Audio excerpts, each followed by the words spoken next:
Então, Rosana, por gentileza, podemos passar a apresentação do primeiro vídeo, por favor? Vamos lá. Tem alguma preferência, assim? Alguém tem algum problema? Será que tem que ser logo? Não. A gente pode ir seguindo, né? Acredito que sim, todo mundo deu um seu positivo, então podemos ir pela ordem que estamos lá no sistema.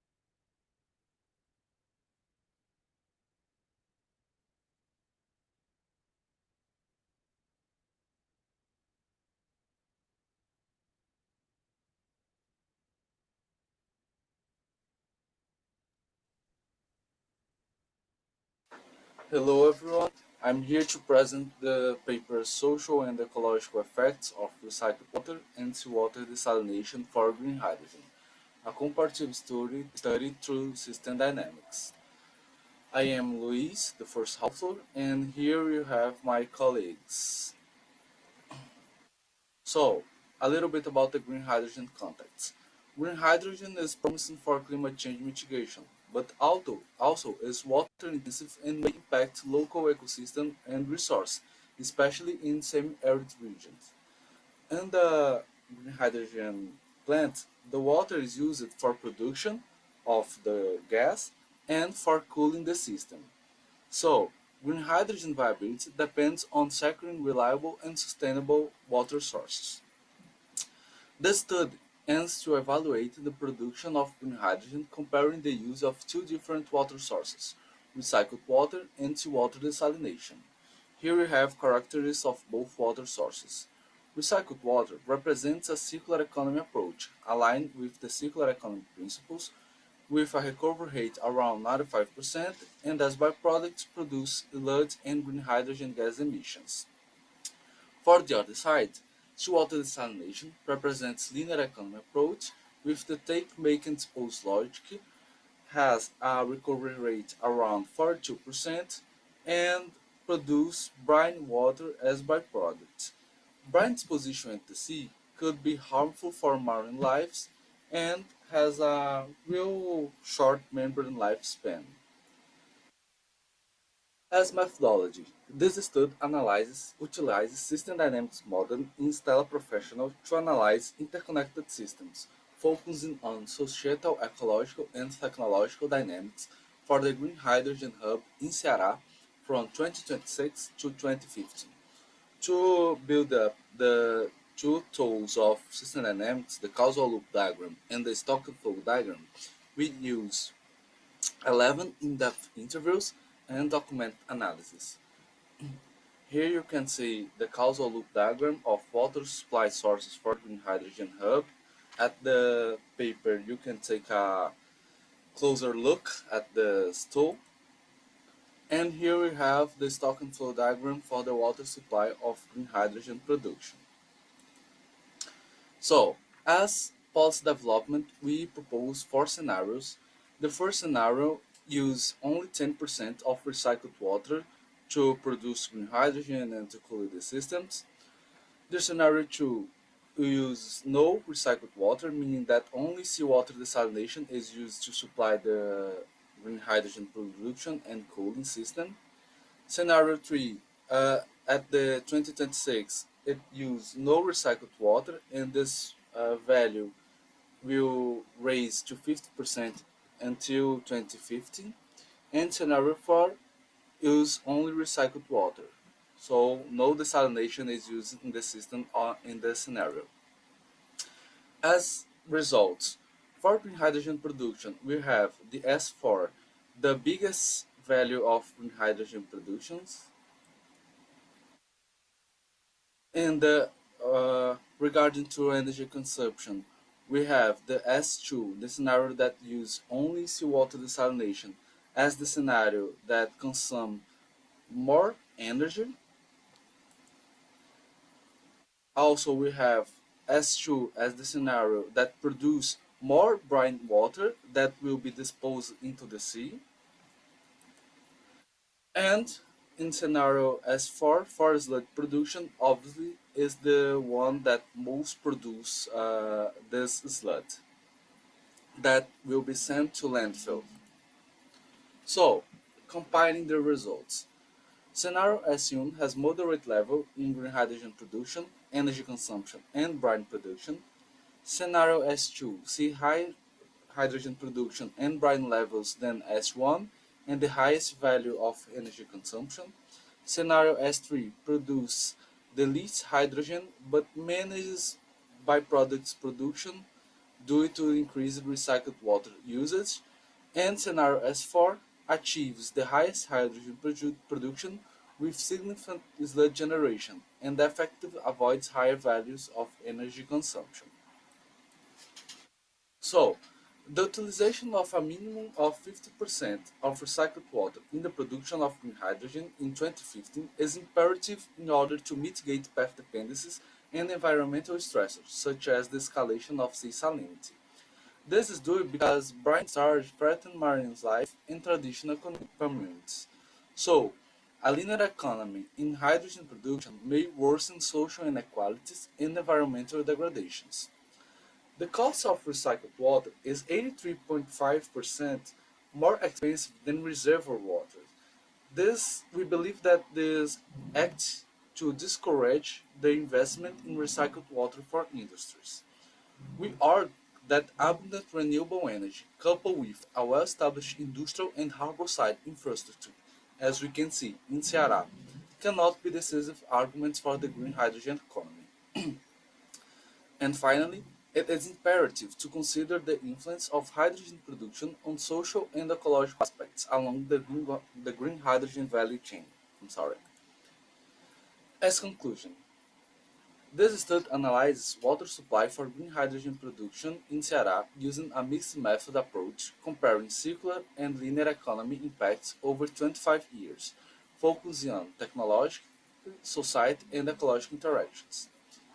The study highlights the risks of focusing on green hydrogen production in a linear economy approach, arguing that seawater desalination does not produce as much hydrogen as possible and could affect marine life and the livelihoods of the fishing communities. So, adopting a circular economy approach can produce higher levels of green hydrogen, reduce water reliance, enhance water availability for renewable uses, promote sludge reuse, and lessen hydrological impacts, though better data is needed for policy making. Thank you so much for your attention. I would like to share a reflection of Ailton Krenak, the significant difference between the way indigenous people think and the way white people think is that white people see the environment as a natural resource, like a storeroom where you go and take things. Funding. This work was supported by the National Council for Scientific and Technological Development, Brazil, and you can contact Lecos or the first author for more information. Thank you very much.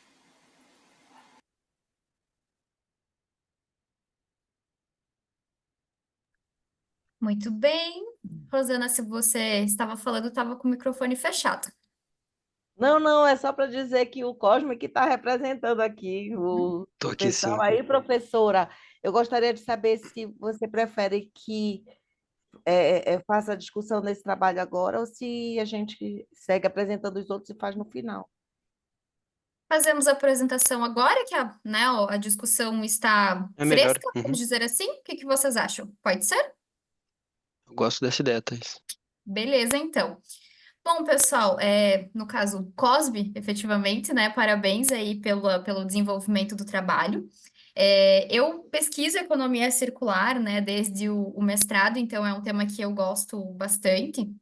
E Uhum. achei muito bacana a abordagem que vocês trouxeram, né, de trazer uma análise a longo prazo, porque muito se fala, né, a economia circular é benéfica, mas você trazer esses dados e mostrá-los graficamente, né, qual que é o impacto, por que de você tomar uma decisão por uma prática circular, eu acho que isso é bem importante para a gente reforçar, né, a importância dessa transição.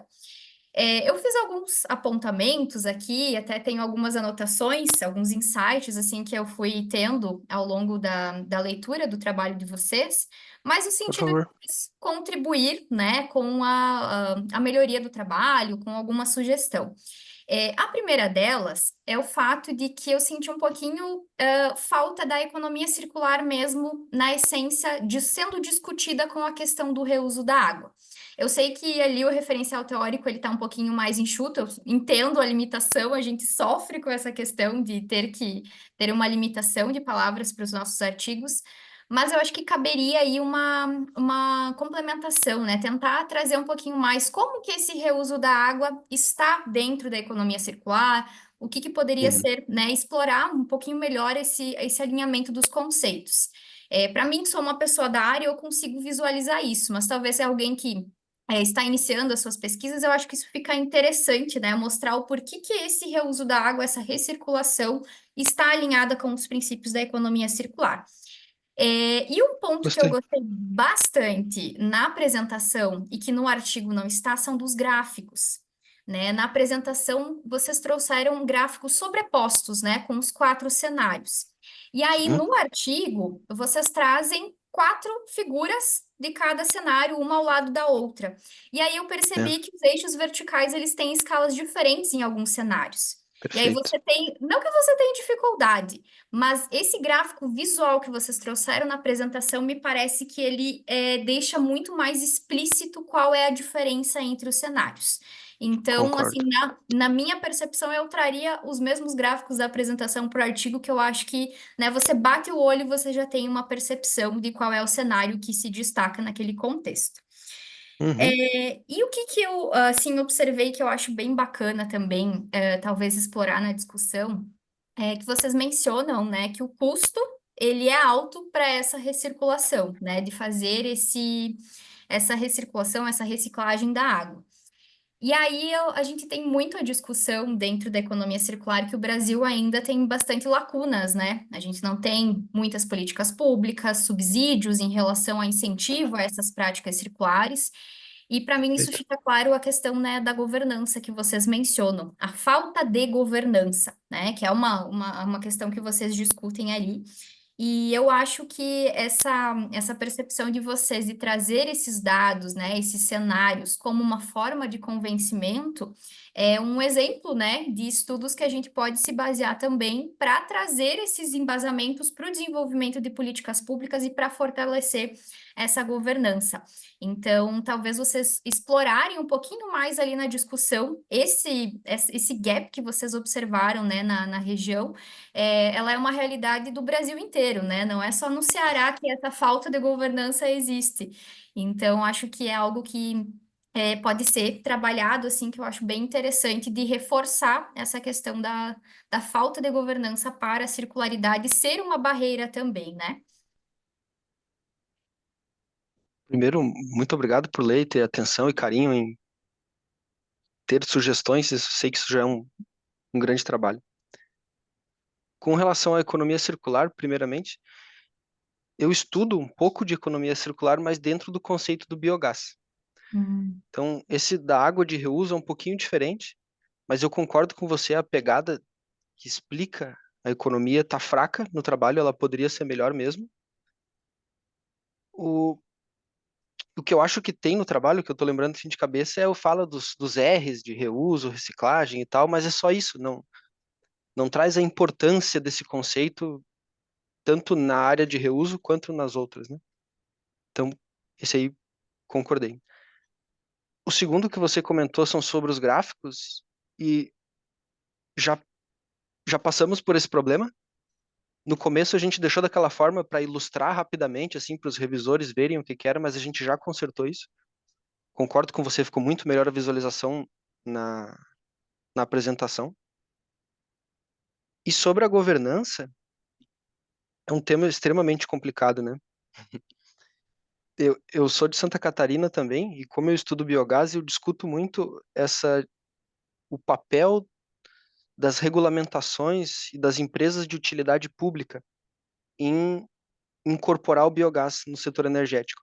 E nesse caso é similar porque é como incorporar água de reuso no setor energético. Então envolve regulamentação, envolve empresa de utilidade pública e talvez uma abordagem mais pragmatista com relação à governança faria toda a diferença.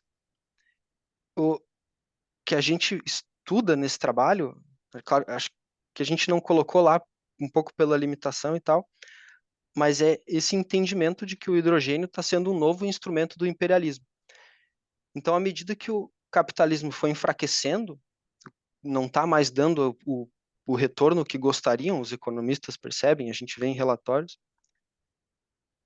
eles estão tentando fazer o mesmo com as energias renováveis. E o hidrogênio está sendo essa nova desculpa. Então, a governança tem que ser focada nos fatores socioecológicos para que não deixem simplesmente os econômicos predominarem. E isso já foi observado no Ceará antigamente, por exemplo, numa história muito famosa que são os Filhos do Vento, onde muitos trabalhadores foram lá para construírem usinas eólicas e depois voltaram para os seus estados e deixaram muitos filhos lá, sem amparo. Então, eu acho que a questão da governança tem que envolver essas duas coisas. Uma é reduzir esse efeito forte que o capitalismo tem no desbalanceamento da economia, talvez. E o outro é o papel da sociedade nisso. Eu acredito que uma solução mais natural para o hidrogênio seria mais descentralizada, e não é o que estão propondo. Acho que é isso. Muito obrigado pelos seus comentários. Vou repassar para o autor principal e acredito que serve também para as minhas pesquisas aqui. Então, obrigado mesmo. Perfeito. E Cosme, só mais de curiosidade, para a gente Claro, também não extrapolar o tempo, esse trabalho ele foi desenvolvido em grupo de pesquisa, ele é fruto de alguma dissertação, de tese? perfeito. O aluno, o Luiz Matheus, ele é lá do Ceará e ao longo do mestrado dele ele teve esse interesse em pesquisar o hidrogênio junto com o laboratório LECOS. E ao longo do caminho a gente percebeu que a Alemanha lá estava muito interessada nisso e a gente fez um projeto. Na verdade, meu orientador na época fez o projeto e a gente foi lá na Alemanha estudar um pouco disso. Então, por isso que eu caracterizei tudo aquilo sobre o imperialismo, porque a gente percebe que lá eles têm uma sede horrenda pelo hidrogênio. A gente ficou lá no Fraunhofer Institute, que é um instituto muito renomado, com cientistas muito bons lá. Inclusive, eles têm mapas do hidrogênio muito mais avançados do que nós vemos publicados, e eles destacam que não só o Ceará, mas também o Rio Grande do Sul tem muito potencial para a produção de hidrogênio. Mas então, é resultado do mestrado do Matheus. Legal, muito bem. Vamos para a sequência para nós atendermos ao nosso tempo. Se no final da sessão a gente tiver mais um tempinho, a gente pode retomar as discussões também. Vamos para o próximo trabalho, então, da prof. Leidiana, né? Da prof. Leidiana, perdão, que vamos falar então sobre as startups circulares no Brasil. Então, Rosana, por gentileza, vamos lá?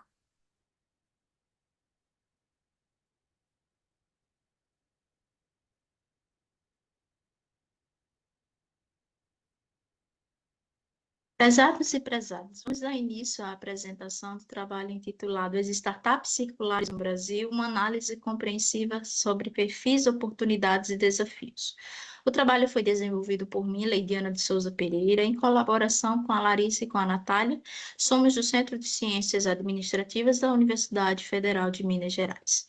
O trabalho ele tem como pressuposto a preocupação crescente dos negócios frente aos Objetivos de Desenvolvimento Sustentável pela ONU, não é promovido pela ONU em 2015, que pauta-se, não é, nessa necessidade de transformação desse atual modelo linear, que é pautado nesse consumismo, nesses descartes exacerbados exacerbado para esse modelo econômico circular, pautado-se literalmente, não é, nessa recircularidade dos insumos. Então, consequentemente, o nosso trabalho ele tem como pressuposto duas bases literárias, a própria da economia circular e todos os seus princípios e fundamentos, e a própria teoria sobre o empreendedorismo tecnológico, ou seja, aquele empreendedor que tem por base a tecnologia, na qual utiliza realmente os artefatos tecnológicos para a geração de valor. Consequentemente, o nosso objetivo não é literalmente fazer uma promoção de um levantamento, ou seja, um mapeamento das startups circulares brasileiras, a ponto de identificar seus perfis, áreas de atuação e até mesmo suas práticas correntes circulares que são comumente mais empregadas. Então, consequentemente, o nosso referencial teórico, que vou convidá-los a ler em um momento sequente, não é? Ele está baseado, não é, nessa teorização sobre economia circular, todos os seus preceitos, não é, falando dessa circularidade fechada, recursos, produtos, resíduos e recirculação dentro das cadeias de suprimentos e de produção. E também não é dessa questão dos próprios objetivos baseados nessas estratégias de negócio, caracterizando as estratégias, caracterizando inclusive, não é permeando a necessidade dos atendimentos dos objetivos de desenvolvimento sustentáveis promovidos pela ONU. Então, consequentemente, trazemos também uma discussão sobre o que são modelos lineares e como esses modelos eles estão, não é, plausíveis, principalmente, não é, para essas economias emergentes, na qual tem-se oportunidades, principalmente para aquelas práticas e ações mais comuns quanto à economia circular como um todo. E aí eu chamo a atenção que justamente é o que precisamos, não é, reinventar como modelo de negócio nas próximas décadas, não é? A gente tem a concepção que as empresas precisam demonstrar uma mentalidade inovadora e ágil para criar novas propostas de valor, mas também desenvolver novos meios para entregar e capturar esse valor. Então, a nossa proposta é que essa captura e entrega de valor seja realmente por meio das práticas circulares. Então, aqui também, no nosso aporte teórico, trazemos um pouquinho sobre o que são essas startups no contexto brasileiro, observando que a maior parte delas está nessa fase de tração, inclusive a maior parte delas concentra-se no sul e sudeste do país, e observem aqui, não é, como seria uma distribuição por segmento de atuação, e aí percebamos aqui que a área da educação, ela tem esse pioneirismo. Então, consequentemente, como queremos estudar essas startups circulares brasileiras, a nossa base de dados foi uma base aberta, gratuita, e foi a base da Ellen MacArthur.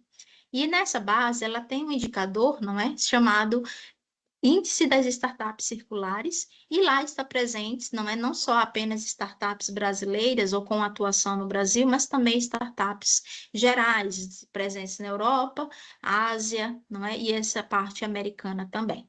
Da América Central, América do Norte também. Então, em termos realmente centrando-se, não é, na base Brasil, a gente tem uma consolidação de 37 startups presentes, não é? Fizemos essa busca em março e abril do ano de 2024. E a nossa necessidade não foi apenas identificar essa base, mas também certificar-se que essa empresa estabelecida e registrada, ela continua ativa e também, literalmente, consultar suas informações disponíveis na internet para verificar realmente a sua adesão com relação às práticas circulares. Então, aqui a gente teria, não é, uma caracterização desse perfil. Observamos, não é, que literalmente uma boa parte, não é, das empresas, elas se caracterizam nessa atuação do segmento entre fornecimento de plásticos e embalagens, em primeiro lugar, e em segundo lugar, não é, empatado, aqui a gente tem design de produtos e o próprio alimentação e agricultura. É importante aqui lembrarmos, não é, que nessa caracterização do setor de atuação, a mesma startup pode atuar em mais de um setor.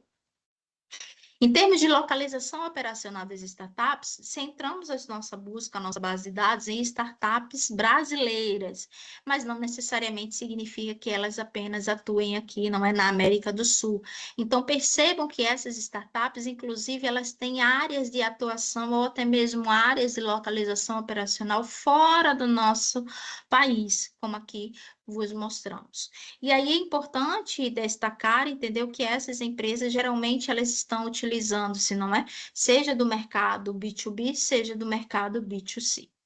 Aqui também observamos como se fosse, não é, essa evolução temporal sobre o ano de fundação das nossas startups circulares brasileiras.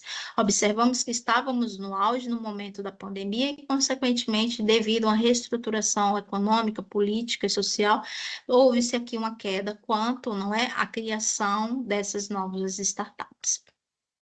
Aqui chegaria a parte mais interessante, não é, do nosso trabalho, e vou convidá-los a ler e a perceber esse trabalho. Fizemos a relação dessas 37 startups, classificamos como negócio, não é? Classificamos realmente por essa adesão ao tipo de serviço, ao tipo de produto ofertado, mas também, não é, identificamos por meio das informações existentes na internet e suas, realmente, todas as suas conceituações, quais seriam essas práticas circulares mais atuantes? Fizemos isso para todas as 37 presentes no nosso estudo. Aqui apresento apenas como se fosse uma pequena amostra de 5 startups dessa amostra. E aqui, não é, consequentemente, a gente consegue ver quais as práticas estão sendo cada vez mais impulsionadas por essas startups. Então, vemos desde técnicas de upcycling, técnicas de logística reversa, técnicas realmente de fomento com cooperativas, ou até mesmo nessa rastreabilidade da cadeia de suprimentos. Então, assim, são diversas práticas, e eu convido-os a perceber o nosso trabalho, porque a depender do produto ou do serviço, a prática pode ser, inclusive, diferente. Então, assim, tem-se muitas oportunidades para reconhecimento de novas ações e até mesmo de novos negócios. Então, consequentemente, o nosso trabalho, ele foi, não é, realizado em termos, alcançou o seu objetivo central, que era literalmente fazer esse mapeamento, reconhecer qual é o perfil, reconhecer, não é, como é que são essas startups com práticas circulares no nosso país. A gente tem, não é, como limitação a base de dados ainda realmente pequena, a gente utilizou apenas a base de dados da Ellen McHardt, mas também, não é, convidamos pesquisas futuras, principalmente para analisar outras bases de dados e também, não é, informações em dados longitudinais, para que a gente possa realmente reconhecer, não é, o apogeu e também esse fomento às startups circulares. Então, agradeço a atenção, não é? A nossa pesquisa ela foi desenvolvida com o apoio da Pró-Reitoria de Pesquisa da Universidade Federal de Minas Gerais.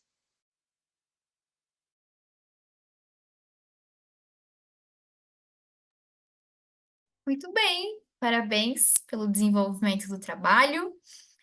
As startups circulares são o objeto da minha tese de doutorado, então é um tema que está fresco aqui na minha memória, tenho lido bastante sobre, e é de fato uma grande lacuna de pesquisa, né? Essa temática é bastante recente, eu tenho observado nas minhas leituras, enfim, que a gente começa a observar esse termo a partir de 2019, 2020, né? As startups começam a ser chamadas de startups circulares.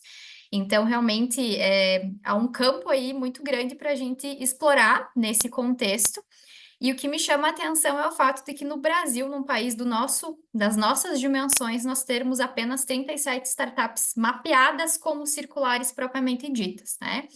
Eu tenho percebido na minha pesquisa de doutorado que nós temos muitas iniciativas de startups com ações de economia circular, mas que não se posicionam efetivamente como startups circulares, né? Então, acho bem interessante, bem bacana aí, a pesquisa que vocês produziram.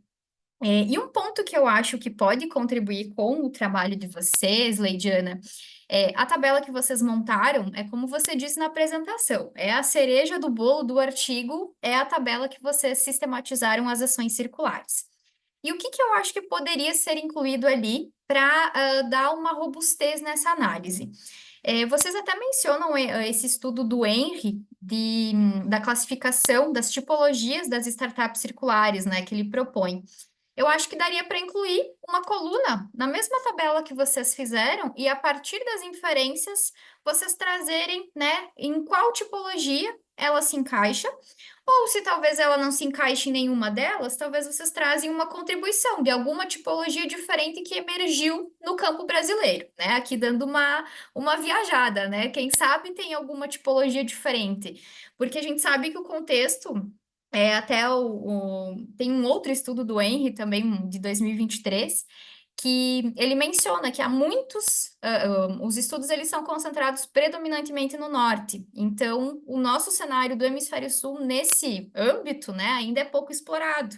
Então, eu acho que pode ser uma análise interessante fazer essa classificação na tipologia e verificar se as startups daqui se encaixam ou não e trazer uma discussão em cima disso. Acho que pode ficar bem interessante aí dentro do que vocês trabalharam.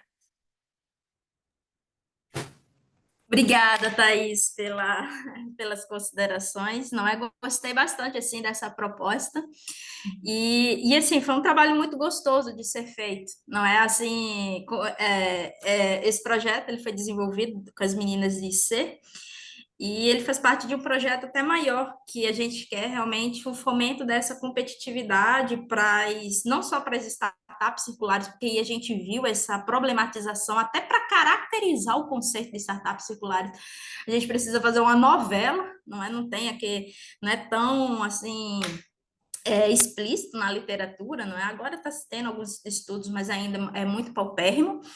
E aí assim, esse acabou sendo apenas um apêndice, e aí a gente acabou incorporando, não é? Essa proposta realmente de startups que tem uma ação mais sustentável, mas assim, ainda não se autodenomina como startups circulares. E assim, gostei bastante dessa questão de inserir e talvez assim, até proporcione, não é a melhor caracterização do que possa ser. E até a gente depois e fizemos, por exemplo, e aí talvez assim possa até ser um insight para ti, para os seus estudos também. Pegamos essas mesmas startups e observamos realmente os objetivos da ODS nelas. Então, aí observamos as informações presentes na internet, aí utilizamos técnicas de machine learning, de inteligência artificial mesmo, e filtramos como se fosse realmente esses ODS. E aí fizemos como se fosse um ranqueamento dos principais ODS atendidos por cada uma das startups. E a gente fez aqui, apresentou num eventozinho aqui que teve na universidade no mês passado, no finalzinho de outubro, sobre isso. E aí talvez possa ser até uma oportunidade para você até quiçá inserir, assim, eu acho que ficou muito interessante, porque a gente viu alguns ODS, assim, que pipocam realmente em termos nessa nossa realidade local, e assim, eu acho que cara, ficou muito interessante assim, essa relação, sabe? A gente só não fez análises combinadas para ver quem impulsiona, quem influencia, quem realmente tem um domínio maior, isso aí a gente não fez, a gente só identificou por enquanto. Mas, assim, gostei bastante dessa proposta de uma maior caracterização, classificação, assim, para dar uma robustez. Obrigada. E depois, não, a gente pode trocar algumas outras figurinhas também, Thaís. Com certeza, eu tenho alguns estudos aqui sobre startups circulares também, que se for ajudar, também posso compartilhar com vocês, acho que é bem interessante. Mas alguém tem Obrigada. algo a colocar, quer contribuir com o trabalho? Fique bem à vontade. Eu tenho uma pergunta, mas não quer dizer que eu entenda. É o contrário, né? Quer dizer que eu quero entender. Quando você observa dentro dessa amostra de startups, que é lá da MacArthur Foundation, ele tem provavelmente a categoria, não sei se é o CNAE ou alguma coisa de cada startup, mas tem como você identificar lá dentro, por exemplo, se alguma é de economia circular, se a outra. Isso foi o que você fez, mas algum outro conceito também consolidado, por exemplo, indústria 4.0. Tem como saber se elas são relacionadas à indústria 4.0 dentro dessa base de dados? Cosme, se for a base pela base, não. Entendeu? Assim, a base ela é um pouquinho paupérrima em termos das informações que estão lá dispostas, não é? Tudo que a gente conseguiu foi realmente mais a relação, mais a distribuição de localização, mais os gráficos que foram formados, sabe? De ano de atuação, localização, no máximo, assim, tem uma caracterização muito breve do que é a empresa, mas assim. É possível se você baixar, não é? Observar quais são as empresas e você por si fizer a comparação, entendeu?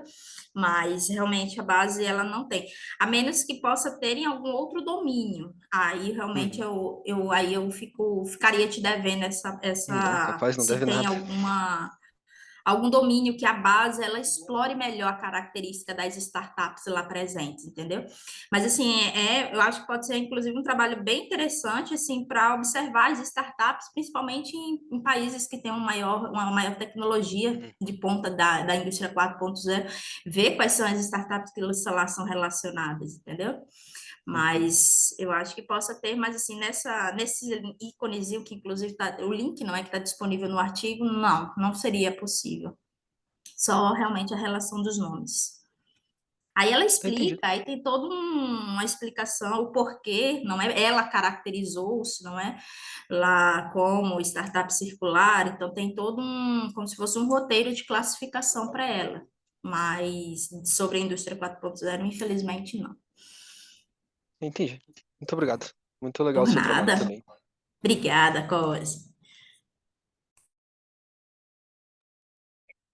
Podemos seguir então para o nosso terceiro artigo, nosso terceiro trabalho. Então vamos lá. Por gentileza, Rosana.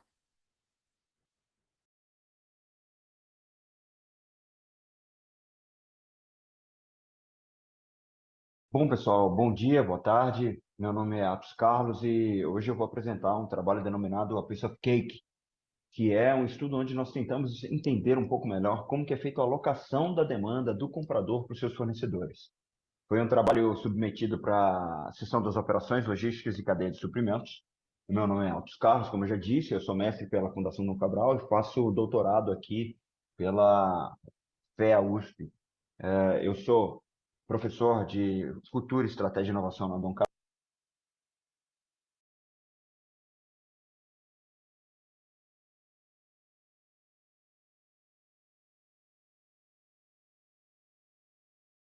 Cabral, CEO do Grupo ACS, e meu coautor é o Dr. Paulo Rezende, também da Fundação Cabral.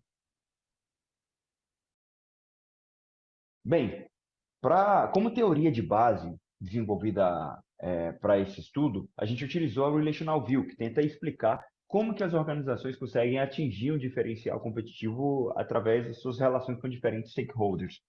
Nós pegamos o recorte das relações compradores e fornecedores para tentar entender esse fenômeno.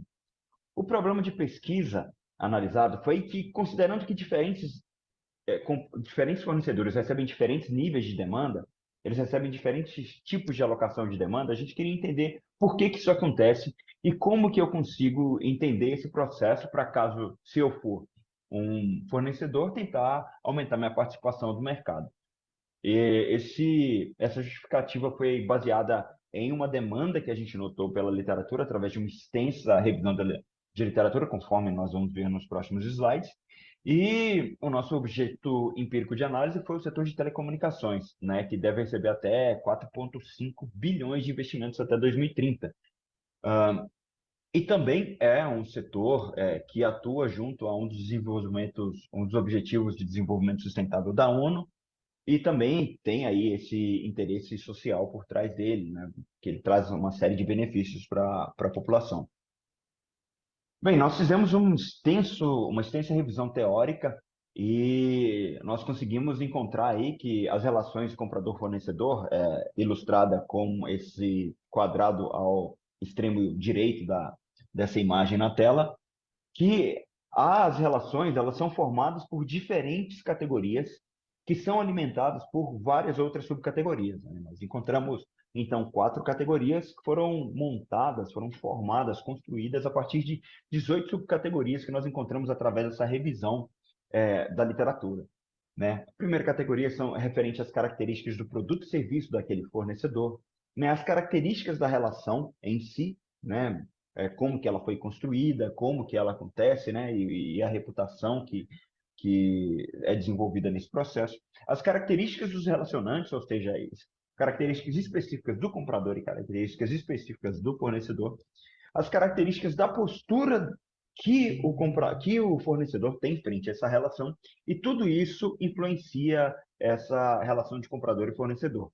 Entendendo isso, a gente desenvolveu um questionário e quis entender se isso também é refletido para a alocação de demanda.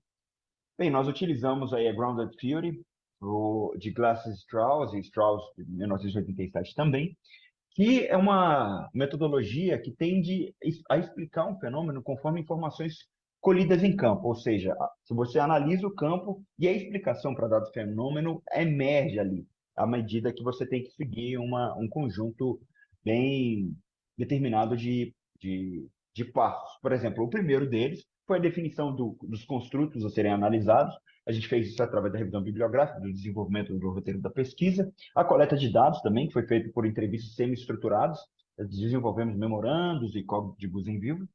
A análise de dados também, que foi feita pela microanálise e categorização desses dados. E o desenvolvimento da explicação que ocorreu aí pela codificação axial, refinamento e a validação teórica, exatamente como os padrões estipulados por essa teoria. Bem, conforme comentado, os tipos de empresas entrevistadas são multinacionais responsáveis por mais de 54% de toda a infraestrutura de telecom do Brasil. Nós entrevistamos aí as maiores multinacionais também do mundo que atuam aqui, é claro, né? O nosso perfil teve uma predominância masculina, com 61%.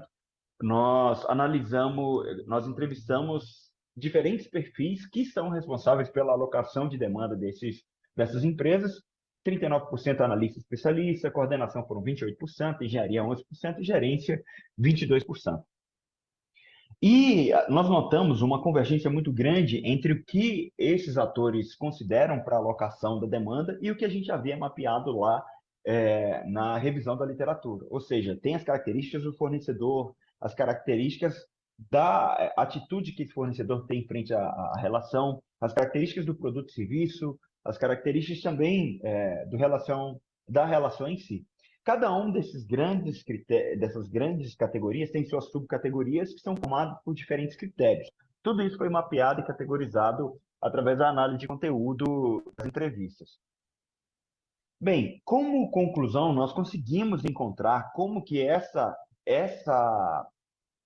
esse referencial aqui que a gente coletou em campo, que conversa com aquele referencial também levantado pela revisão sistemática da literatura, acontece na prática.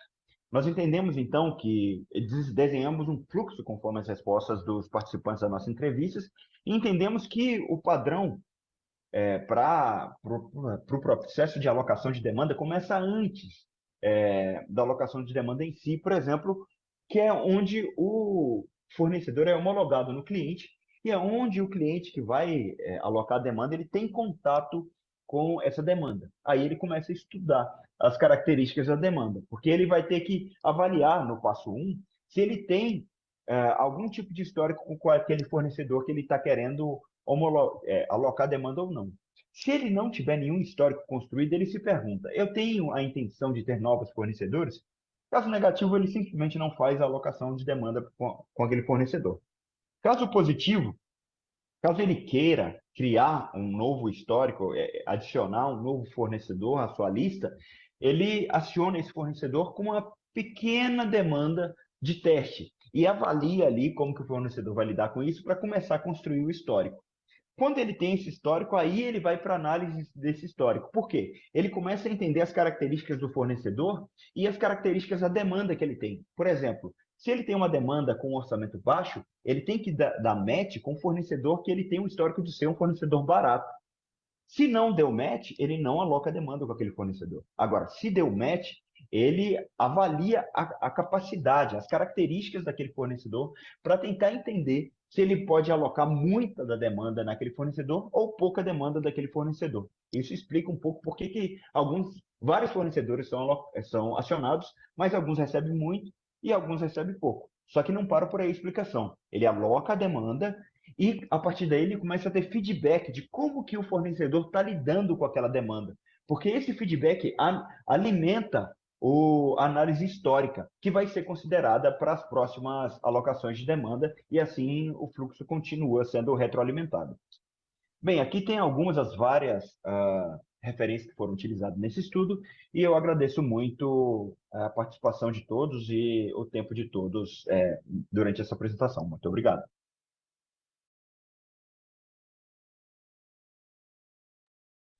Muito bem, Atos, parabéns pelo trabalho de vocês, né? É uma temática que, de início, assim, eu pensei, poxa, vamos falar de fornecedores dentro da economia circular, dentro de startups circulares. E aí, quando eu li e entendi o trabalho de vocês, é o match, né? Quando a gente fala de economia circular, a gente fala muito, né, sobre a dependência de fornecedores alinhados com a economia circular, que atendam às demandas. E quando eu cheguei lá nessa última figura de vocês, eu já fiquei imaginando estudos futuros que usem esta figura como base e incluam, né, a escolha de fornecedores sustentáveis ou de fornecedores circulares, né? Então, acho que tem total alinhamento com o que a gente estava falando, né, dos desafios, das barreiras que a gente tem para a circularidade, muito embora esse não foi o foco efetivamente de vocês, né, trabalhar na economia circular, mas eu já consegui fazer um link aí e acho que o trabalho de vocês tem um potencial de contribuição muito bacana, né, dentro da literatura. E eu adorei a forma como vocês trabalham as figuras, né? Tem algumas questões assim metodológicas de análise de conteúdo que me chamaram bastante atenção, né? E até depois eu vou fazer uma pergunta mais curiosidade do que pergunta efetivamente. Mas especialmente a figura 3 que vocês trazem, as categorias de análise, né? Eu já fui a estudante principiante que disse que fiz análise de conteúdo da Bardan, né? Que utilizei as minhas categorias de análise, foi para um evento, foi para uma revista e o avaliador perguntou: mas que categorias que você usou, né? Esses são erros que a gente vai cometendo, e quando eu vi a figura de vocês que sistematizou todas as categorias, né, e mostra as relações, eu achei muito bacana, evidencia, né, traz a evidência do que vocês trabalharam dentro das entrevistas.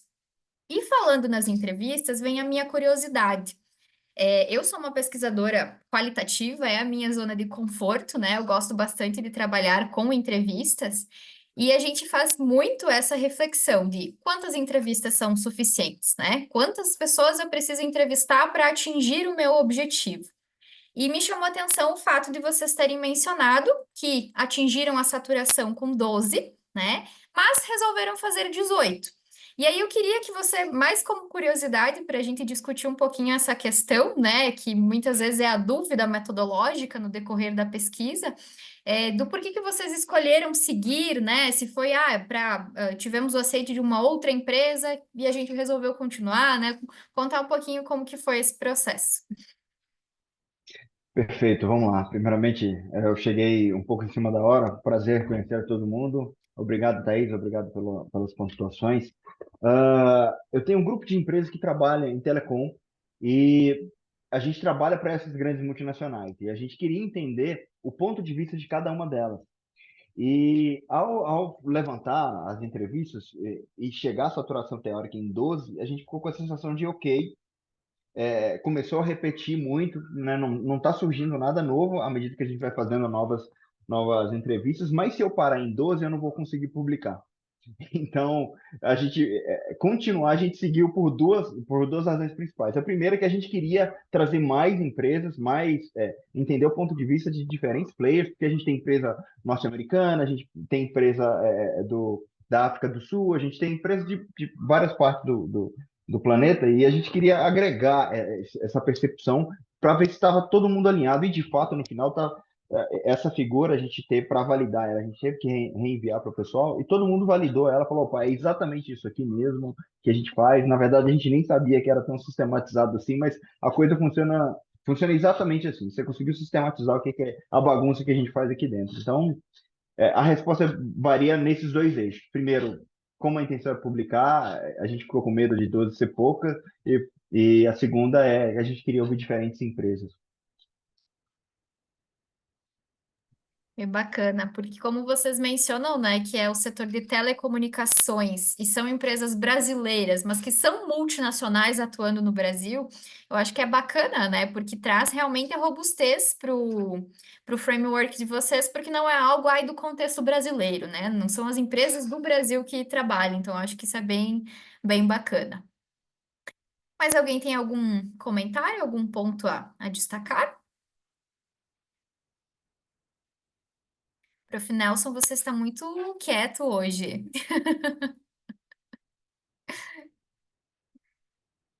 É verdade, mas eu estou curtindo os trabalhos, né? Depois vai ter uma discussão mais adiante, porque agora já são 17h21, né? Vamos até às 18. Uhum.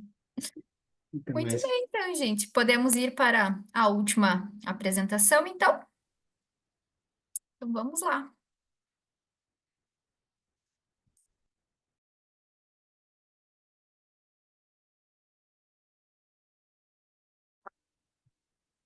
Olá, pessoal. Eu me chamo Thaís, sou doutoranda do programa de pós-graduação em administração da UniUESC, do campus Chapecó, de Santa Catarina, e estarei apresentando o artigo intitulado como Interações entre Economia Circular, Indústria 4.0, Engajamento de Stakeholders e Redes, uma análise bibliométrica. Esse artigo ele foi desenvolvido em parceria com professores do programa, professora Simone Sennen e professor Nelson Santos Machado. A contextualização, né, das temáticas que envolvem o nosso estudo estão atreladas principalmente à questão de que as projeções das mudanças climáticas têm sinalizado uma urgência da gente repensar os processos e os modelos de produção, adotando, por exemplo, os sistemas circulares de produção. A adoção da economia circular, no entanto, é um processo complexo que exige a participação ativa dos stakeholders, das partes interessadas. E, além disso, a literatura tem discutido e tem pontuado que as tecnologias da indústria 4.0 podem ser, né, facilitadores, podem suportar essa transição para o sistema circular. Dentro do contexto do engajamento dos stakeholders, a literatura também tem pontuado que a articulação, né, o engajamento desses stakeholders e a formação de redes de stakeholders podem facilitar a criação de inovações circulares, né, promovendo a transição. Nesse contexto, nós definimos então o objetivo da nossa pesquisa, que consiste em analisar a interação entre economia circular, indústria 4.0, stakeholders e redes de stakeholders no contexto específico de startups. Nós buscamos, então, responder como que a literatura tem trabalhado a interação entre economia circular, indústria 4.0, stakeholders e redes de stakeholders. E a escolha efetiva de analisar esses temas no âmbito das startups se deve principalmente ao fato de que as pesquisas sobre a gestão de stakeholders concentram-se principalmente em grandes empresas já estabelecidas, assim como acontece com os estudos sobre economia circular, que tem em sua maioria o foco nessas empresas já estabelecidas. Então, a gente tem uma carência de estudos, né, que nos ajudem a compreender como que as startups contribuem com as suas inovações para a economia circular e, consequentemente, para a sustentabilidade. Nós observamos também que as revisões de literatura, né, revisões de literatura pregressa, aliás, têm focado na dupla combinação desses temas. Então, aqui a gente observa, né, a gente entende que há um potencial ao combinar esses construtos de forma simultânea, e por isso nós buscamos fazer uma análise bibliométrica da literatura, buscando entender como que esses temas têm se articulado, têm sido trabalhados. Para que a gente pudesse alcançar o nosso objetivo, nós desenvolvemos uma revisão de literatura, seguindo o protocolo de Tramfield, e nós desenvolvemos inicialmente, né, uma consulta em 3 bases de dados, Scopus, Web of Science e Science Direct, na qual nós adotamos alguns filtros e chegamos, né, a partir de critérios de inclusão e exclusão, análise de título, de resumo e palavra-chave, a 76 artigos. Estes 76 artigos tiveram seus arquivos RIS baixados das bases de dados e inseridos no software Voz Viewer e também em planilhas do Microsoft Excel para que os dados fossem analisados. Então, nós realizamos uma triagem da literatura, selecionamos artigos alinhados aos nossos temas de pesquisa e aí, então, realizamos a análise bibliométrica. Em termos de resultados, aqui eu destaco que a nossa consulta nas bases foi feita no mês de julho do ano de 2023. Então, aqui, os nossos estudos, os nossos números, eles mostram estudos até esta referida data. Mas nós já observamos um crescimento significativo nos últimos 2 anos, né? Uma grande concentração de estudos a partir do ano de 2021. Esses estudos, em sua maioria, foram publicados pelo Business Strategy and Environment. Então, esse é um periódico que se destacou grandemente dentro da nossa amostra, e nós observamos uma predominância da abordagem qualitativa, né? O estudo de caso é um método de pesquisa mais utilizado, tendo aí, então, uma sinalização de oportunidade de avanço em termos de estudos quantitativos.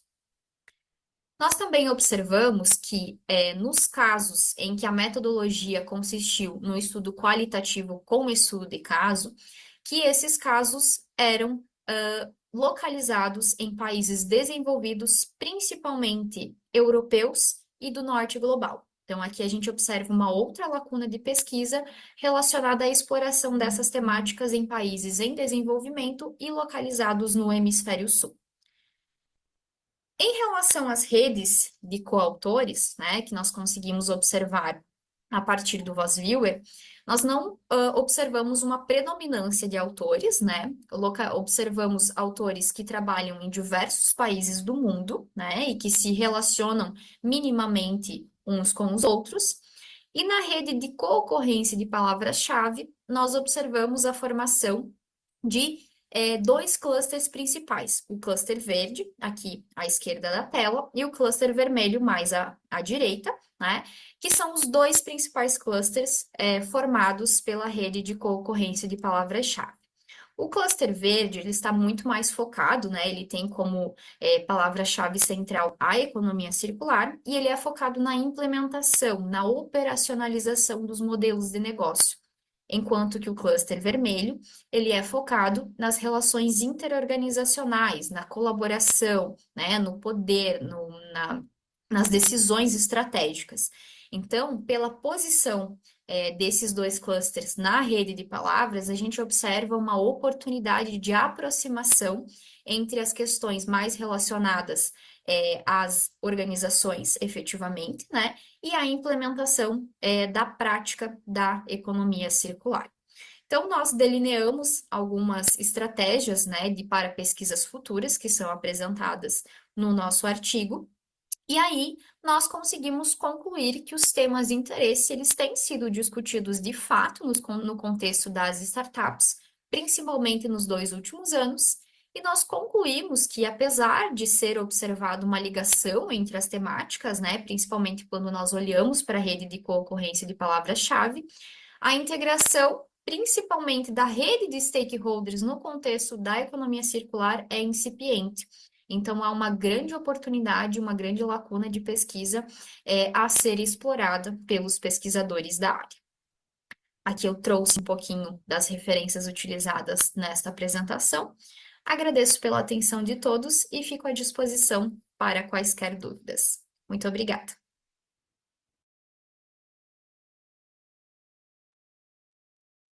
Muito bem, eu mesma me questionando e fazendo apontamentos para o meu artigo.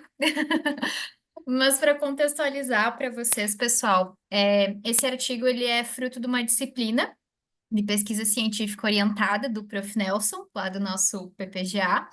Ele foi desenvolvido justamente lá no início, né? Lá no início, parece que faz tanto tempo, né? No ano passado, quando eu ingressei no doutorado, para justamente começar a entender, né, onde que eu estava pisando, onde que eu ia, para que caminho que eu iria, né?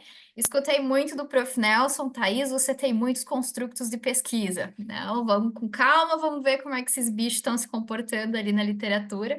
Então, o grande objetivo deste artigo em si ele foi, né, realmente, né, nos mostrar como que esses construtos estavam sendo trabalhados ou estão sendo trabalhados pela literatura. E aí a gente fez, na verdade, 2 artigos, né? Essa análise acabou se transformando em 2 produtos. Este que eu apresentei para vocês, que é uma análise bibliométrica, e a gente seguiu também com uma análise de conteúdo, efetivamente, né? Então, aqui a gente trouxe mais as questões bibliométricas, focamos mais em gráficos, né, em números, enfim. E, inclusive, me trouxe, né, o desafio de trabalhar com métodos quantitativos na minha tese, justamente porque a gente observou, né, a importância de trazer mais estudos quantitativos dentro, né, nessa nossa temática de pesquisa. É. E eu acho que um grande desafio quando você fala em redes de stakeholders, Thaís, é que, na verdade, stakeholders já é um grupo, né, de interesse que tem vários, né, sujeitos ali, organizações e pessoas. Então, quando esses stakeholders atuam em rede, né, explica muito do porquê que as grandes empresas elas utilizam mais esse método, né, de diagnóstico do ambiente, né, na sua volta, mas é um trabalho muito rico. Eu continuo achando que tu lida com tanta coisa, e até porque você não achou muito trabalho, a maioria trabalhavam em pares, né? Desses construtos, né? Então, claro que você tem uma capacidade de trabalho grande, né? Isso é bom. E à medida que você vai avançando no teu projeto de tese, as coisas vão se acomodando. A ideia de você ter feito a bibliometria e depois a revisão sistemática de literatura, né? Você navega entre entender esse cenário dessas pesquisas no mundo, né? E o fato das abordagens serem qualitativas com tanta intensidade, né? Também traz essa questão, porque é muito focado em estudos de caso, e o estudo de caso, tradicionalmente, a análise é qualitativa, porque você faz entrevista em profundidade, às vezes você acompanha, trabalha com observação, muita pesquisa documental, lidar nas pesquisas, às vezes tu tem 300 páginas de documentos, mais 200 páginas de transcrição de entrevistas, então tu tem que ter um método de análise bem robusto, né, para manter o rigor, né? Então, bacana aí. Vou continuar né, ao teu lado aí nesse trabalho. Ô, Maravilha. Thaís. Ah, Opa, um de desculpa. cada vez. Pode ficar à vontade. Tá certo, Atos, obrigada. Ô, Thaís, assim, me surgiu, assim, até uma outra oportunidade, sabe? Nessa proposta, assim, que comecei a investigar um pouquinho desse ambiente, da economia circular e tudo mais, como, inclusive, os atores, eles se comportam. Esse trabalho que a gente demonstrou aqui, das meninas IC, não é? Justamente, ele tem um escopo, tem um escopo bem maior, que era justamente trabalhar nessa perspectiva do ecossistema, que aí entra justamente esses múltiplos stakeholders, não é? E quando trabalha nessa perspectiva de ecossistemas, aí a gente observa não só a questão realmente dos negócios, mas também todos os atores dos ecossistemas, seja realmente parte política, econômica, educacional, não é realmente todas as questões. Então, assim, também não sei se quando você já tinha até pensado nessa proposta, quando você fala o nome redes, entendeu? De realmente incluir esse ecossistema empreendedor, ou mesmo ecossistema de inovação, talvez realmente ecossistema empreendedor nessa sua busca, entendeu? Mas era algo que, inclusive, eu estava a fazer, assim, quer dizer, a fazer não, né? Era outra palavra também que me chama a atenção, tanto o ecossistema empreendedor quanto alguns métodos de decisão, que aí é realmente um dos pontos fortes, assim, que eu gosto sempre de estudar, que são os processos decisórios. E aí a gente tem muita abordagem colaborativa. E aí a gente percebe, não é, que assim, o que é economia circular em si, ainda tem muitos ruídos do que literalmente ela deva ser para o que ainda ela é implantada, principalmente, não é, em alguns contextos. Aí era justamente uma proposta que tinha começado a investigar aqui com as meninas, era essa proposta colaborativa nessa questão dos stakeholders, mas participando de uma perspectiva de ecossistema. Então, assim, não sei se essa palavra ecossistema, entendeu? Ela pode te ser importante quando você analisa e coloca essa projeção de trabalhos com redes. Mas ficaria a palavra aí para ti. Não sei também se você já tinha pensado sobre, entendeu? Mas ficaria como se fosse uma proposta. Obrigada, Leidiana. Para mim, no início, foi difícil de entender o que eram essas redes que eu queria observar na minha tese, né? Porque na revisão da literatura apareciam ecossistemas, hubs, clusters, até mesmo cooperativas, né? Que são vários atores. Então, depois de muita leitura, depois de muito, né, me debruçar em cima do que já tinha sido trabalhado, a gente adotou o conceito de rede para o nosso trabalho, o conceito de rede multiatores, que é de um estudo lá de 2008 da Roloff, se não me engano, Mas, enfim, virou o meu artigo de cabeceira para entender que ela trabalha esse conceito de rede multiatores como um conjunto de partes interessadas que se unem com o objetivo de trabalhar um problema em comum. Então, eu entendi que no meu contexto, o meu problema seria a transição para a economia circular, e eu queria entender, ou eu quero entender, como que as partes interessadas trabalham em conjunto e como que elas se unem, formam essas redes, né? Para trabalhar a transição. Então, neste momento, né, para a tese, eu tenho trabalhado a rede nessa perspectiva de redes de multiatores. Mas os ecossistemas, eles estão ali, né?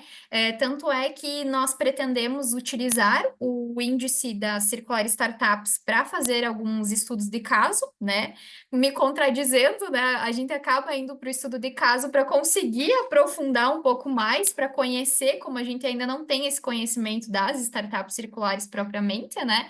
Então, a gente pretende fazer um estudo de caso em profundidade partindo dessas startups ali, para a gente conseguir entender, né, dentro desse nosso contexto. Mas aí o ecossistema ali a gente está olhando, né, não como ecossistema, a palavra ecossistema, indo para esse caminho de redes multiatores.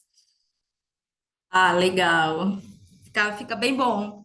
Não é porque ecossistema realmente ele é muito abrangente, a depender do foco pode realmente destoar um pouquinho. Mas assim, gostei assim dessa forma como foi, não é alinhado e armadinho assim, não é? Bem argumentado. Parabéns, viu, Thaís? Obrigada.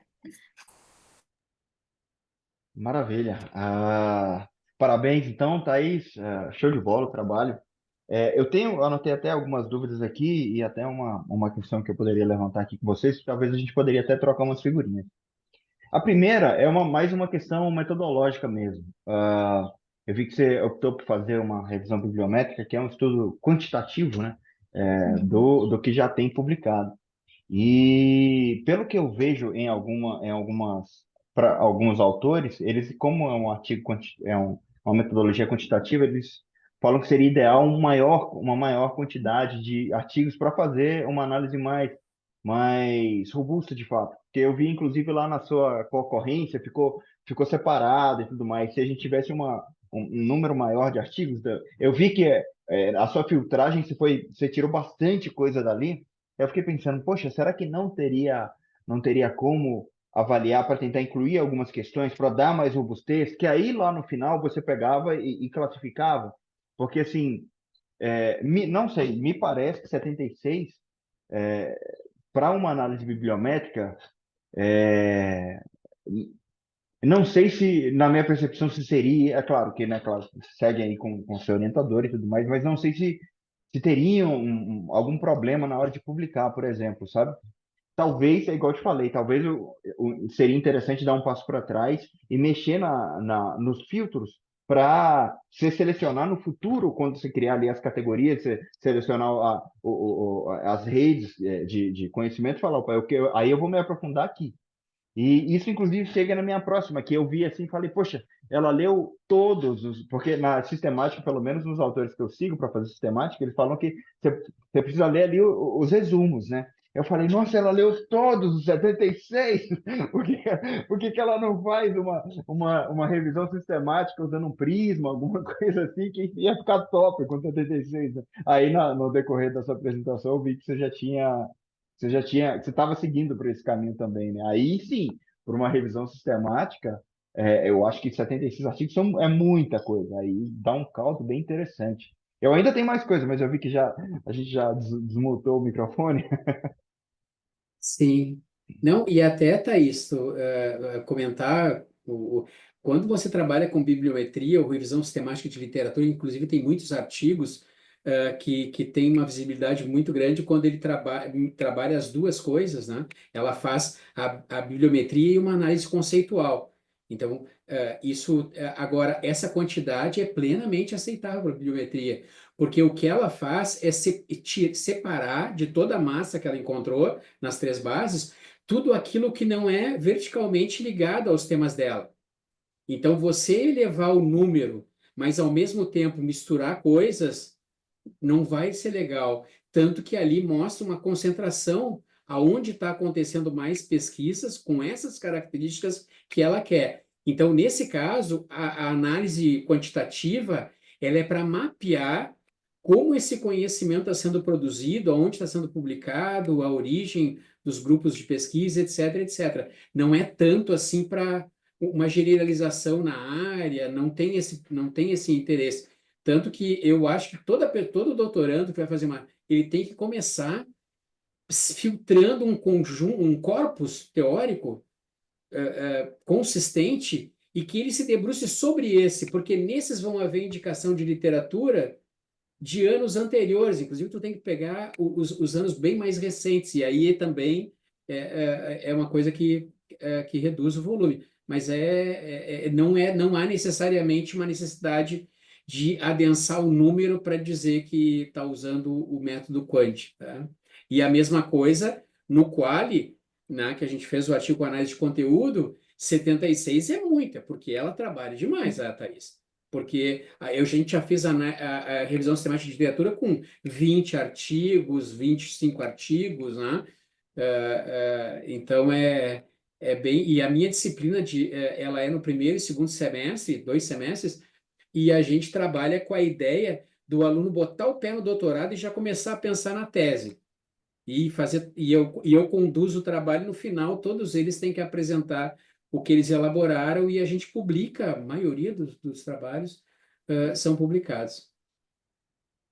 Muito interessante, porque Atos, eu só queria fazer um comentário, assim, o Prof. Nelson já explanou, né, assim, o porquê que a gente fez com esse número de artigos propriamente, né, vamos dizer assim, eu cheguei até um passo da revisão sistemática, seguindo um protocolo e depois fui para a bibliometria. E o porquê que eu fiz isso? A maioria dos estudos bibliométricos que eu analisei e que eu olhei para me inspirar e para entender, porque esse foi o primeiro bibliométrico puro que eu desenvolvi, eles pegavam as bases de dados, jogavam as strings nas bases, exportavam e lançavam dentro do VozViewer sem nenhum tipo de leitura de resumo, de título. E isso me incomodava porque eu vi lá, quando eu fiz a condução da revisão sistemática, que vinha muito lixo, muito artigo que não tinha relação com a minha pesquisa. Porém, eu confesso para ti que eu não encontrei nenhuma bibliometria que fez isso que eu fiz, de fazer a filtragem. Tanto é que eu tive o trabalho de ir artigo por artigo na base de dados e exportar o arquivo RIS individual para conseguir lançar dentro do VozViewer. E eu busquei, vasculhei N revisões bibliométricas para tentar encontrar alguém que tinha feito algo parecido e não encontrei. A maioria das bibliometrias, né, em essência, elas fazem isso que você comentou, pegam o todo e fazem essa análise. Não vou entrar no mérito aqui do que é certo e errado, mas no meu caso me incomodava fazer dessa forma, porque eu tinha, assim, uma percepção, tanto é que, né, a minha figura ali da metodologia ficou meio pequena, mas eu obtive quase 5.000 artigos. E depois, no final, eu fui filtrando, eu cheguei em 76. E aí eu ficava me questionando, poxa, se eu pegar esses 5.000, a minha análise vai estar assertiva? Será que não vai estar trazendo distorções? Então, como, né, não menosprezando um artigo de disciplina, mas como era um artigo da disciplina e que o intuito era me proporcionar essa minha visão do campo da minha tese, eu resolvi fazer dessa forma. Mas vamos ver como é que ele vai se comportar. A gente fez a submissão dele, estamos aguardando também o parecer, a gente recebeu o parecer do semiárido, fizemos algumas alterações e encaminhamos ele para a revista também. Estamos aguardando para ver como que isso vai se comportar. Mas a tua percepção é perfeita. Eu não encontrei outra bibliometria que tenha feito essa seleção antes de ir para as análises de redes. A maioria realmente pega aquele volumão das bases e faz a análise. Daí, só para complementar, a escolha que você fez, tu restringe o número de autores e você chega a poder se filiar a um grupo de pesquisadores que estão à frente da tua temática. Então, é por isso que a bibliometria e a análise conceitual, né, através da revisão sistemática de literatura, permite esse aprofundamento, ir de cabeça e fazer seleções, até, né, do que você quer, do que você não quer. Eu acho que é muito bacana e isso é um bom início de entrada no doutorado, né? De primeiro ano de doutorado. Temos... Exato. Hum. Eu ia falar exatamente isso, que essa foi a estratégia que a Thaís fez foi muito semelhante à estratégia que eu fiz, né? No mestrado eu estudei cadeia de suprimentos por um motivo específico, eu queria entender, porque eu tinha uma inquietação, inclusive, da minha carreira como executivo, que aí eu solucionei, aí eu fui focar na estratégia depois, né? Estratégia, futuro e inovação, que são os meus temas agora. E a primeira coisa que eu fiz foi fazer uma sistemática com estudos que pegavam estratégia, estudos do futuro e inovação no contexto organizacional, e fiz uma revisão sistemática da literatura. Eu encontrei grandes blocos, aí falei, opa, eu vou agora fazer uma sistemática usando Prisma em cada um desses blocos, para no final construir um construto e tudo mais. Daí finalizei a bibliométrica, inclusive ela passou aqui no SEMEAD, eu vou apresentar ela acho que amanhã, alguma coisa assim. Só que à medida que eu fui desenvolvendo os outros artigos, as outras revisões que nasceram dessa, inclusive, eu fiquei vendo, poxa, tem como eu voltar lá para fazer algumas melhorias, porque eu não sei aí com vocês, mas pelo menos aqui a gente escuta muito que revisão bibliométrica, ela precisa ter um plus para a gente conseguir publicar em journals de maiores impactos. Aí uma coisa que eu estava pensando, inclusive, de dar um plus, que aí eu troco uma figurinha com vocês, que eu estou pensando em fazer na minha, é que como eu dividi em clusters de temáticas centrais, que para depois eu aprofundar, é selecionar os autores mais citados ou mais que tem mais trabalhos em cada uma desses e tentar uma entrevista com eles.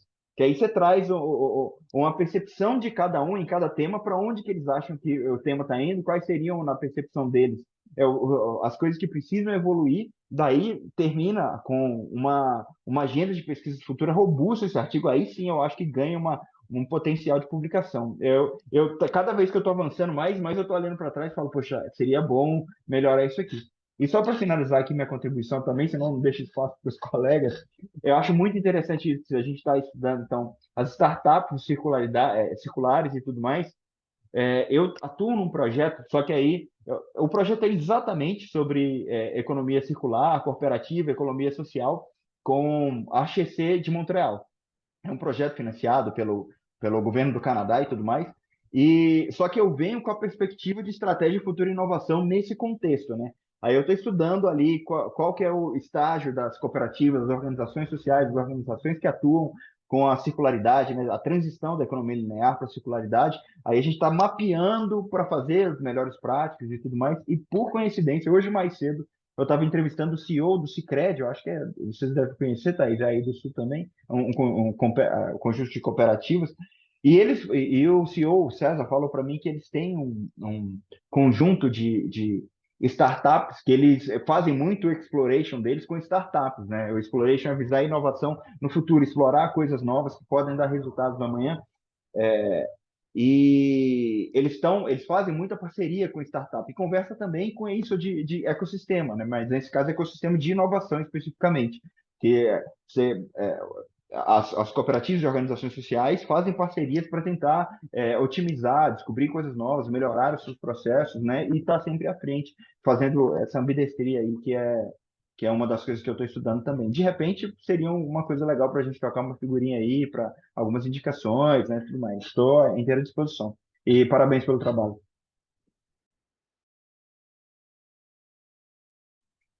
Obrigada, Atos. E acho muito bacana essa ideia da entrevista com os autores. Acho que é algo bem inovador, né? Eu não me recordo, pelo menos, de ter visto algo, né? E com certeza a gente tem o desafio de transformar essa análise bibliométrica numa contribuição, né? Eu acabei não trazendo na apresentação, mas a gente também propôs uma agenda de pesquisa. E eu, inclusive, para o Nelson, nós fizemos uma outra revisão de literatura que foi avaliada e tinha também uma agenda de pesquisa futura, e essa agenda foi criticada, porque ela era muito extensa, que ela precisava ser apresentada de uma forma diferente, enfim. Então, a gente tem realmente um desafio gigantesco de conseguir trazer uma novidade, né, uma contribuição nesse tipo de revisão. Então, eu acho que essa ideia de trazer uma entrevista é muito bacana. Porque aí você consegue relacionar os teus insights com a percepção de pesquisadores renomados também, né? E validar esses teus insights, principalmente. Que eu acho que é bem bacana, acho que é inovador e tem um potencial muito legal de emplacar, né? De trazer, consequentemente, essa contribuição que eles tanto querem dos nossos trabalhos, né? E E ao antes de mesmo tempo você faz o networking ali com os maiores Com publicadores da certeza, área, que pega aí umas também, dicas, quem né? sabe um pós-doc. Mas isso, claro que tem que ler, esmiuçar muito a obra de cada um deles, né? Porque para trilhar um Preparado, né? direto ao ponto, né? Tá bem? Eu tenho um comentário para fazer sobre o trabalho do Watts, quando você disse que trabalhou com a Ground Theory, né? Eu comecei a trabalhar com a Ground Theory, agora não tenho trabalhado mais, mas em 99 eu tive a primeira disciplina de Ground Theory no Brasil, que foi não, no Brasil, digo, não vou dizer isso, não, que foi na Universidade Federal com Cristiano Cunha, né? A gente trazia livros da Merriam, de Strauss, Corbin, né? E Glaser, né? E ela requer um rigor muito grande, né? A codificação aberta, axial, seletiva, e às vezes eu vi que escapou falar de análise de conteúdo, são duas coisas completamente diferentes. A Ground Theory, ela já vai com uma validação, porque o rigor da codificação ela é mais intensa que a análise de conteúdo, até porque o método que é usado ele chama o método comparativo constante, tá? Que é muito interessante, mas que é difícil de fazer e muito trabalhoso. Você chegou a trabalhar plenamente com método ou não?